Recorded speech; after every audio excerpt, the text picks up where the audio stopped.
Have you ever heard the saying, "What goes around, comes around"? Sometimes, the universe has a funny way of teaching people lessons they never saw coming. This is a story about a man who thought he could control everything: his tenants, his property, and even the lives of those he deemed beneath him. But in the end, it wasn't him who had the upper hand. Meet Mr. Stevens, a landlord in a quiet suburban neighborhood. On the surface, he seemed like your average middle-aged businessman, well-dressed, always on time with his rent collections, and quick to offer unsolicited advice to anyone who would listen. But what most people didn't know was that Stevens held a deep-seated prejudice against people of color. His tenants, well, they were merely numbers to him, tools to make his profit, not people with hopes, dreams, and struggles.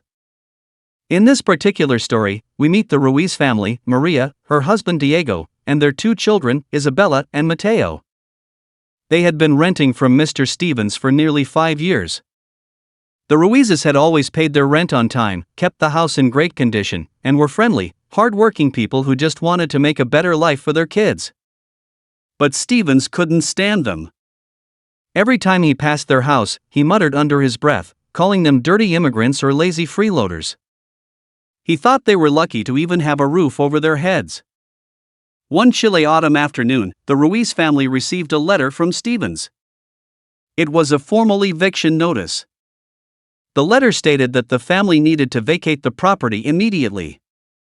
Non-compliance with neighborhood standards, it read. Maria and Diego were shocked. They hadn't done anything wrong, nothing to warrant such treatment. They tried reaching out to Stevens, but he was unavailable and unapologetic, insisting that they needed to leave because he had better tenants lined up. The cruel irony was that Stevens had raised the rent twice in the last year, making it harder for the Ruizes to keep up. But even that wasn't enough for him. The Ruiz family, devastated by this unjust treatment, packed their things and started looking for another place to stay. They were scared, exhausted, but they had no choice. But deep down, they were determined to fight back, not for revenge, but to protect the future of their children. Maria kept telling Diego, "We'll find a way. We can't let this break us." And Diego, despite feeling the weight of the world on his shoulders, echoed her sentiment, "We'll show him what it means to be strong." Meanwhile, Mr. Stevens basked in his perceived victory. He had the power, after all. He believed he was doing a favor to the neighborhood by getting rid of what he saw as undesirables. He quickly found new tenants, a young, wealthy couple that he thought would appreciate his superior management style. What Stevens didn't know was that the Ruiz family had contacted a lawyer, a community advocate, and even a local news station.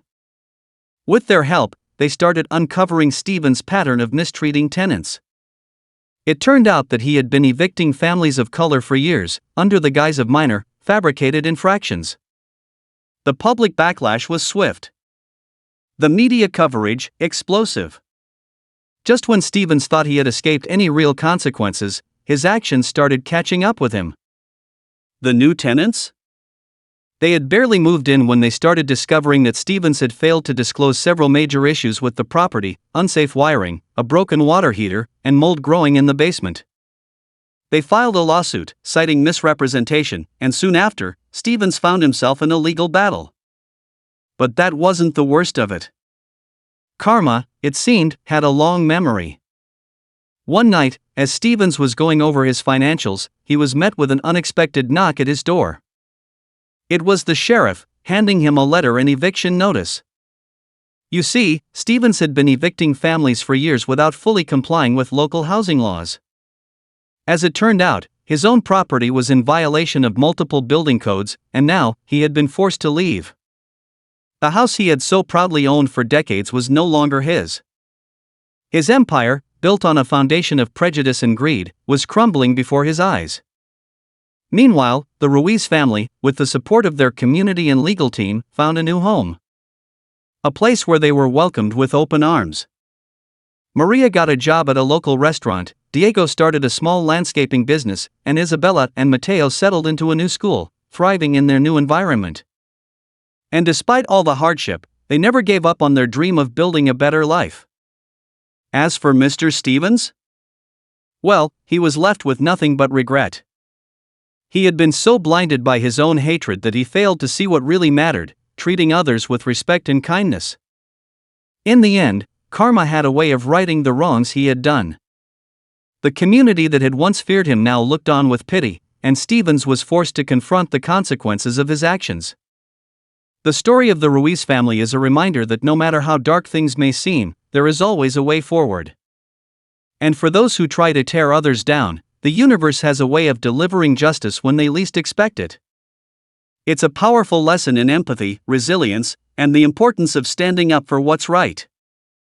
So, remember, treat people with kindness, respect, and always be aware karma might just be around the corner, waiting for its moment.